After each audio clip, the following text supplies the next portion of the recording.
Hello, Miling's TV5! This is Miling po. Kamusta po sila? Ano po inyong ginagawa? Tayo po ay busy at hindi po natin malaman kung ano ating gagawin na pagtatrabaho today. At tayo po ay busy at meron po tayong i-share sa inyo. Tayo po ay may items. Yan. Pinadala po kay Lex sa store po ni Bell's Pantry Essentials. So, paid up na po ito. So, ating pong i-check kung tama po yung ating items. At yan, Bell's Pantry Essentials. Binayaran po natin ng 668. At tayo po ay merong hindi po tayo free sa shipping. 38 po, kaya from 630 naging 668. So, ang ating items po is Trail Mix Refill Pack, 1 kilo po. At ating pong kung okay ba. At ating pong sanitize kasi ang alikabok po. At makasagap tayo ng dumi. Yan. At ating pong i-check kung tama po ba ang ating items. Tayo po ay dati nang nakabili sa seller. So, naka-plastic and bubble wrap po siya.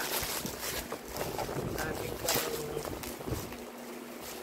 tignan kung tama. Kaya lang hindi po natin masukat kung tama po pa yung bigat niya.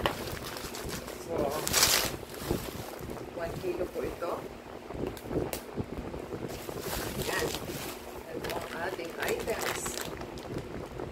At meron po siyang ang laman po ng ating trail mix is meron po siyang cranberry, meron siyang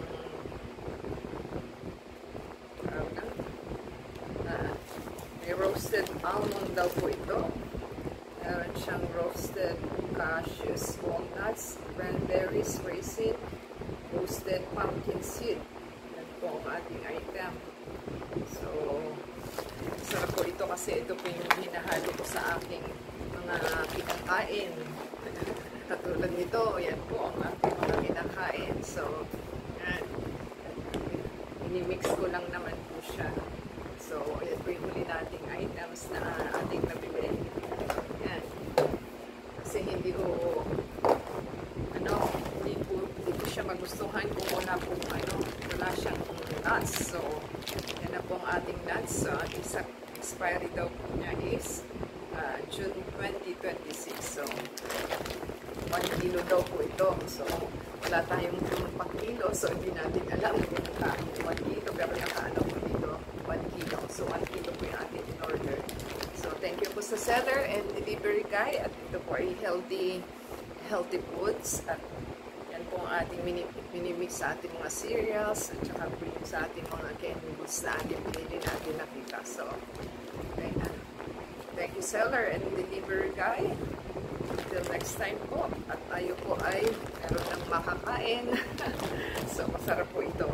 Kaya po tayo umorder kasi umorder po tayo sa virtual. So, ngayon po is online. So, until next time po. Sana nagustuhan nila. And mura lang naman po kasi yung binili ko po na isang 200 o 150 grams is inabot po ng 900 pesos. Almost 1,000 po yung aking nabili.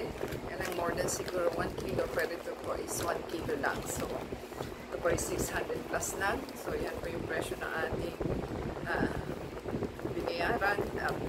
Tayo po ay masaya na dumating na ang ating items at meron na po tayong makakain sa halagang 668 out of 1,000, o diba? Oh. So, tayo po ay pakisupport po sa ating channel, pakipay po yung ating ads and video and ada sa Facebook, Twitter, TikTok, and Instagram. Until next time po, thank you seller and delivery guy. Until next time, God bless.